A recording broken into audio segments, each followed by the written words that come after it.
Fall in the US is short, sweet, and honestly, too beautiful to waste sitting in traffic. That's why I love exploring it by train. There's just something special about sitting by a big window, maybe with a cup of coffee, and letting the colors of autumn roll by. But here's the thing, not all train rides are equal. Some are jaw-dropping bucket list trips, and some are a little overrated. I've been on a few of these, researched the rest, and I'll give you my honest takes, what's worth the money, what to avoid, and a few insider tips you won't get on a brochure. I will also give you my breakdown on the top 10 train rides for fall foliage in the United States. The Mount Washington Cog Railway is one of those rides where half the fun is saying you did it. This isn't a smooth, comfy Amtrak trip. It's steep, slow, and honestly a little bumpy. But man, the views. When you look down and see the entire White Mountain National Forest painted in red and gold, it feels unreal. Now let me be honest, it's not cheap, and if you hate crowds, the touristy vibe might bug you. But I'll say this, the bragging rights of riding the world's first mountain climbing cog railway, pretty cool. If the cog is about bragging rights, the Conway Scenic Railroad is about comfort, old cars, slow pace, and cozy views of the Saco River Valley. Honestly, this one feels like stepping into a Hallmark movie. I wouldn't call it jaw-dropping, but it nails the vibe. If you're traveling with family or want something charming and relaxed, Conway delivers. One tip I have is to pair the ride with a stroll in North Conway. The town has that perfect, small town, New England fall aesthetic. Pumpkin displays, coffee shops, and old bookstores. The Great Smoky Mountains Railroad is one of my personal favorites because it feels so immersive. You're winding through tunnels, over rivers, past misty valleys. It's like the Smokies put on a private show just for you. I think this one's better for longer trips.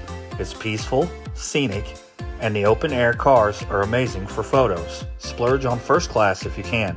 Bigger seats, fewer crowds, and drinks included. Now, Georgia doesn't get enough love for fall foliage. The Blue Ridge Scenic Railway runs along the Toccoa River, and the colors here are more subtle but still beautiful. Lots of yellows and soft oranges. I'll be real, it's not as dramatic as New England, but the calm river views make this ride relaxing. It's perfect for families or couples who want something low-key. If you can sit on the riverside heading north, you'll have the best photo ops. And don't count on gourmet food here, pack a snack. This one is underrated. The Cuyahoga Valley Scenic Railroad winds through the national park, and you can actually pair it with biking. That's right, you can hop off with your bike, ride the towpath trail, and catch another train back. That's what makes this ride unique. It's not just sitting on a train, it's interactive. For outdoorsy travelers, this one's a gem. Go late in October for peak color and bring a camera. The river reflections are insane. Okay, if you want pure drama, the Durango and Silverton delivers. You're on a historic steam train winding through the deep canyons with the Animas River below. In fall, the aspens turn gold, and it feels like the whole mountain is glowing. The ride is stunning, but let me be honest, it's long. The full trip is over 7 hours, which can drag. Personally, I recommend the shorter Cascade Canyon route. You get the views without the marathon. Be sure to sit on the right side leaving Durango for the best canyon shots. Oh, and don't wear white. Steam trains spit soot. The Vermonter is low-key one of the best fall rides in the country. It's not a tourist train, it's a regular Amtrak line. But once you hit New England in October, it feels like a rolling postcard. I love this one because it's affordable and comfortable. Cafe car, big windows, none of the gimmicks. Just you and the leaves. The best stretch is from Massachusetts to Vermont. Aim for mid-October and grab a window seat on the east side. The Adirondack line runs from New York City to Montreal, and the further north you go, the better it gets.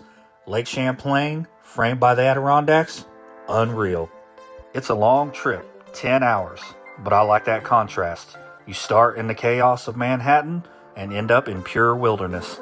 That transformation makes this ride stand out. Sit on the left side heading north for the best water views. And if you can swing it, book business class. It's a lifesaver on such a long journey. The Cass Scenic Railroad is raw and authentic. You're pulled by a 1900s era steam locomotive up Bald Knob, and the views at the top stretch forever. You can sit on the uphill side for better valley views, and bring earplugs. If you're sensitive, The engines are loud. Last one's a little different. The Napa Valley wine train isn't about fiery reds and oranges. It's about vineyards glowing in the California sun. To be real, this is more about luxury than foliage.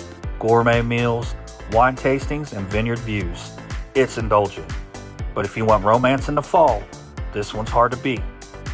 Book a lunch or dinner journey. The food makes the experience just as much as the scenery. And there you have it, the top 10 train rides for fall foliage in the U.S.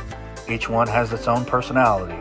The drama of Durango, the charm of Conway, the value of the Vermonter, and even the indulgence of Napa. If I had to choose, I'd go with the Smoky Mountains for relaxation, or the Adirondack for sheer variety. But honestly, there's no wrong choice, just different ways to experience fall. Remember, the leaves don't last long, so grab a ticket, pack your camera, and let yourself slow down, because sometimes the journey really is the destination.